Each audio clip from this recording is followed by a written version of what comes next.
She wanted freedom, so I gave it to her. Then I used the money I saved for her to buy my dream life. My girlfriend Jessica looked me dead in the eye and said she wanted a hall pass. She called it a temporary break to explore her options. I just sat there, because right there, in my pocket, was a cashier's check for $85,000. It was the exact down payment needed for that luxury condo in downtown Chicago she had been obsessing over.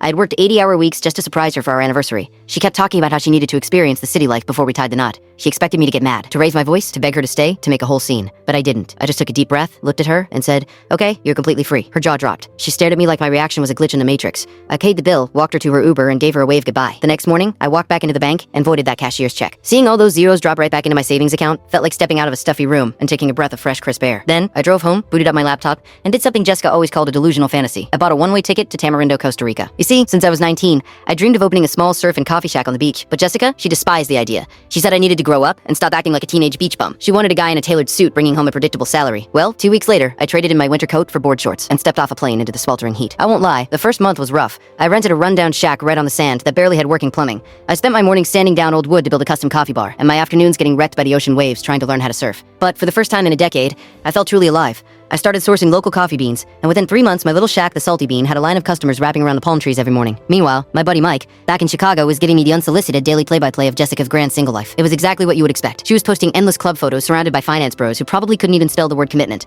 But apparently, her wild phase was crashing hard. She kept asking Mike if I was crying over her, and she refused to believe that I had packed up and left the country. She told everyone I was just pouting at my mom's house. Around month 5, the busy summer tourist season hit, and I desperately needed to hire a barista. That is exactly when Elena walked into my shop. She was a local marine biologist with sun-bleached hair, an easy glowing smile, and a laugh that instantly made my heart skip a completely ridiculous beat. She just wanted a part-time gig to fund her ocean conservation research. But man, we clicked instantly. We spent our shifts making lattes, and our evenings watching the sun melt into the Pacific Ocean. We weren't just falling in love, we were building a life together, without any games, without any conditions. Then, on a completely random Tuesday afternoon, while Elena and I were testing a new batch of cold brew, my phone buzzed. And then it buzzed again, and again. It was Jessica. The text came rolling in like a panicked avalanche. I made a huge mistake. Then, these city guys are all trash. Then, I'm ready to settle down now. Let's go look at that condo. I just stared at the glowing screen, letting out a heavy, exhausted sigh. She didn't want me. She just wanted the safety net I used to provide. I slid the phone across the wooden counter and showed the messages to Elena. She wiped her hands on her canvas apron, read them over, and gave me this beautiful, mischievous little smirk. "Well," Elena whispered, leaning in close, "are you going back to the cold?" I laughed, wrapped my arm around her waist, and finally typed out my reply. I kept it short, simple, and painfully honest. I wrote, "Sorry, Jess.